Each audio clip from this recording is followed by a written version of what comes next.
In this video, we make the case that any broadacre farmer in Australia, or anywhere in the world for that matter, that's looking at a new planting machine should at least consider ours. We've got a robust planting machine. We've got a machine that can handle high levels of stubble, that can give you flexibility in your planting program.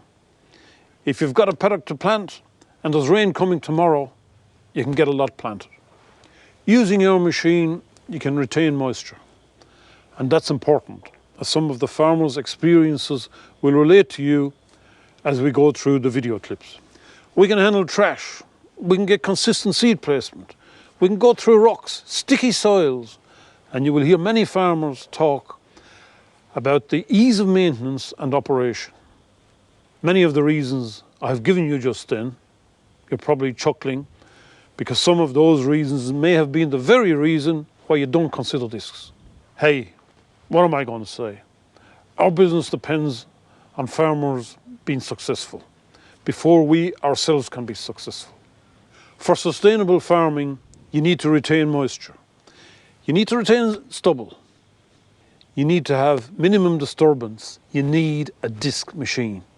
After years of no till, our trash was building up, and the last year before we bought this machine, we had to burn stubble, which sort of goes against everything we were trying to achieve with ground cover and retaining moisture. So we realised we had to go to a disc to do something, and we did a little bit of homework and found the Tobin to be pretty versatile in all conditions from what we'd heard, and now we've ran it for a year.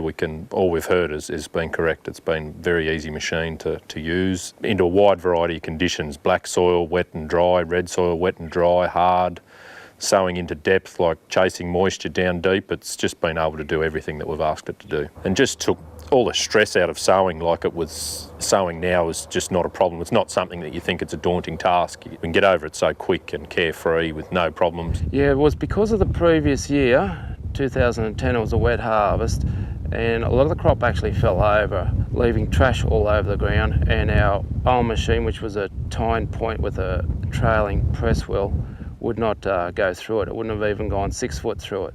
So the option was either to burn or to use a disc planter or to Kelly chain. And the Kelly chain wasn't a very good option, because that would have meant spending 50 grand just to do that job, and it would have been money not going toward a new machine that could do the whole job at once. Fantastic, yeah, because it's chalk and cheese.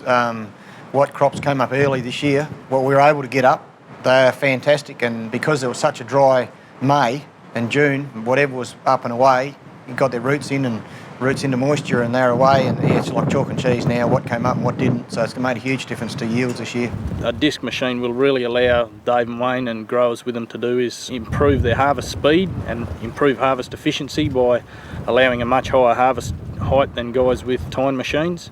So if they can pull that off and cut 2.5 feet off the ground rather than the conventional sort of 1 foot, they'll have a much quicker harvest and just generally reduce the risk of losses from harvest rainfall events and those sort of things, as well as give them the ability to burn less fuel and get over their program faster. The main issues we have with the farming, obviously we can get very dry periods, so we've got to store as much moisture as possible. So when we get our big summer rainfall events, we have to store the moisture, and that's geared around spraying as quickly as possible and retaining the stubbles. Yeah, it's just about getting it in and getting it up and established, and then once you've got the roots in the subsoil, you generally can get yourself a crop with only a few inches in crop rainfall. So we've just got to maintain as much moisture in the soil as we can and utilise that by getting the crop in on time.